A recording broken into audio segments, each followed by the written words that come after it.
Telugu 99 news channel కి BRS Medak అభ్యర్థి వెంకటరామరెడ్డిపై దుష్ప్రచారం చేస్తే సహించేది లేదు. బీజేపీ మెదక్ అభ్యర్థి రఘునందన్ రావుపై మాజీ మంత్రి సిద్దిపేట ఎమ్మెల్యే హరీష్ రావు తీవ్రస్థాయిలో మండిపడ్డారు. గతంలో బీజేపీ అభ్యర్థి రఘునందన్ రావు దుర్భాగ అసెంబ్లీ ఎన్నికల్లో ఫేక్ న్యూస్ ప్రచారం చేశారని ఆరోపించారు. బుధవారం సిద్దిపేట జిల్లా కేంద్రంలోని 35, 36 వార్డులలో ఇంటింటికి ఎన్నికల ప్రచారంలో హరీష్ రావు, బీఆర్ఎస్ ఎంపీ అభ్యర్థి వెంకటరెడ్డి పాల్గొన్నారు. ఏదైనా నిజాలు చెప్తే, వాస్తవాలు చెప్తే, వాస్తవాల ఆధారంగా ప్రజలు నిర్ణయం తీసుకుంటారు.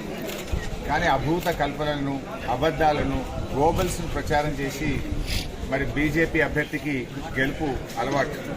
గతంలో దుబ్బాక ఉప ఎన్నికల సందర్భంలో కూడా ఇక కొద్ది గంటల్లో పోలింగ్ ప్రారంభమవుతుందంటే కాంగ్రెస్ పార్టీ అభ్యర్థి బీఆర్ఎస్లో చేరినట్టు ఒక ఫేక్ వీడియో తయారు చేసి దాన్ని దుబ్బాక ప్రాంతంలో సోషల్ మీడియాలో విడుదల చేసి రాజకీయంగా లబ్ధి పొందే ప్రయత్నం చేశారు.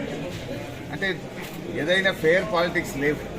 ఆయన గతంలో కూడా పాపం కాంగ్రెస్ పార్టీ అభ్యర్థి ఆయన బీఆర్ఎస్లో చేరిపోయినట్టు, ఆయన చేతులు ఎత్తేసినట్టు, ఆయన పోటీ నుంచి తప్పుకున్నట్టు ఒక ఫేక్ సోషల్ మీడియాను ఇక 2 గంటలైతే ఎలక్షన్ స్టార్ట్ అయిందంటే ఆ ఫేక్ మీడియాను ప్రజల్లో వదిలారు.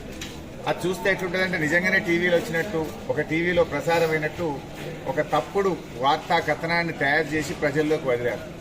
దాంతో ప్రజలు కొద్దిగా కన్ఫ్యూజ్ అయిపోయి నిజమేమో అనుకొని కొన్ని ఓట్లలో తేడా వచ్చినటువంటి పరిస్థితి మనం చూసాం. ఇప్పుడు కూడా వెంకటరామరెడ్డి గారి మీద ఒక సోషల్ మీడియాలో ఒక దొంగ వీడియోను తయారు చేసి ఆయన పట్ల దుష్ప్రచారం చేస్తూ, ఆయన ఒక వైట్ పేపర్ లాంటి వ్యక్తి, ఇన్నేళ్లు ఆయన ఐఏఎస్ ఆఫీసర్గా, కలెక్టర్గా పనిచేస్తే మచ్చ లేకుండా